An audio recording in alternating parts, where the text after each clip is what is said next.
High command നിരീക്ഷകർക്ക് മുന്നിൽ ശക്തി പ്രകടനത്തിനൊരുങ്ങി കോൺഗ്രസ് ഗ്രൂപ്പുകൾ. നിരീക്ഷകർ വിമാനത്താവളത്തിലെത്തുമ്പോൾ ശക്തി പ്രകടനം നടത്താൻ ആഹ്വാനം. മുഖ്യമന്ത്രി സ്ഥാനത്തേക്ക് പരിഗണിക്കുന്ന വി.ഡി. സതീശൻ, രമേശ് ചെന്നിത്തല എന്നിവരുടെ ഗ്രൂപ്പുകളാണ് വിമാനത്താവളത്തിൽ ആളെ കൂട്ടാൻ ഒരുങ്ങുന്നത്. ആർ ശ്രീജിത്ത് തിരുവനന്തപുരത്ത് നിന്ന് ചേരുകയാണ് വിവരങ്ങളുമായി. ശ്രീജിത്ത്, നിരീക്ഷകർക്ക് മുന്നിൽ ശക്തി പ്രകടനത്തിന് കോൺഗ്രസിലെ ഗ്രൂപ്പുകൾ ഒരുങ്ങുമ്പോൾ അത് ഏത് തരത്തിലാകുമെന്നാണ് കരുതേണ്ടത്? എന്തൊക്കെ തീരുമാനമാണ് ഈ ഗ്രൂപ്പുകൾ എടുത്തിരിക്കുന്നത്?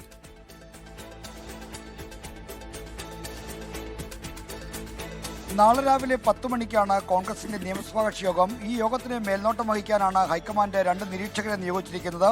മുതിർന്ന നേതാവായ മുകുൾ വാസ്നിക്കും അജയ് മാക്കനുമാണ് നിരീക്ഷകരായി കേരളത്തിലേക്ക് വരുന്നത്. അവർ ഇന്ന് വൈകുന്നേരം 6:30 തിരുവനന്തപുരം വിമാനത്താവളത്തിൽ വരും. ആ വിമാനത്തിൽ തന്നെയാണ് മുൻ പ്രതിപക്ഷ നേതാവ് രമേശ് ചെന്നിത്തലയും എത്തുന്നത്.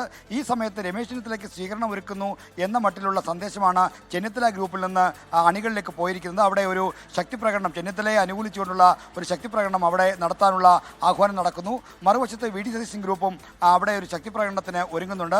എറണാകുളം മുതലുള്ള ആളുകൾ തിരുവനന്തപുരത്തേക്ക് എത്തിച്ചേരാനുള്ള ഒരു നിർദ്ദേശമാണ് ഗ്രൂപ്പുകളുടെ വാട്സാപ്പിലും മറ്റുമായി പോയിരിക്കുന്നത്. അതുകൊണ്ട് തന്നെ വൈകുന്നേരം മുകുൾ വാസ്നിക്കും അജയ് മാക്കനും തിരുവനന്തപുരത്ത് 6:30 വന്നിറങ്ങുമ്പോൾ എയർപോർട്ടിൽ ഒരു വലിയ ശക്തി പ്രകടനം ഉണ്ടാകുമെന്ന കാര്യം ഉറപ്പാണ്. അതായത് നിയമസഭാ കക്ഷി യോഗത്തിന് മുമ്പ് നേതാക്കന്മാർ, മുഖ്യമന്ത്രി സ്ഥാനത്തേക്ക് പരിഗണിക്കുന്ന പ്രധാന നേതാക്കന്മാർ തങ്ങളുടെ ശക്തി പ്രകടനം നടത്തുമ്പോൾ അത് ഹൈക്കമാൻഡിനുള്ള ഒരു സന്ദേശം കൂടിയായിട്ട് വേണം കാണാൻ. കാരണം തങ്ങൾക്ക് ജനങ്ങളുടെ പിന്തുണയുണ്ട്, MLA-മാരുടെ പിന്തുണയുണ്ട് എന്ന കാര്യം നിയമസഭാ കക്ഷി യോഗത്തിന് മുമ്പ് തന്നെ വ്യക്തമാക്കുകയാണ് ഇത് ഒരു ശക്തി പ്രകടനത്തോടെ ഉദ്ദേശിക്കുന്നത്. കാരണം ഒരു പൊതു അന്തരീക്ഷം നേതാക്കൾക്ക് അനുകൂലമാക്കിയെടുക്കുക എന്നതാണ് ഈ ശക്തി പ്രകടനത്തിന് പിന്നിലെ ലക്ഷ്യമെന്നാണ് നമുക്ക് ഈ ഘട്ടത്തിൽ നൽകാൻ കഴിയുന്ന വിവരം.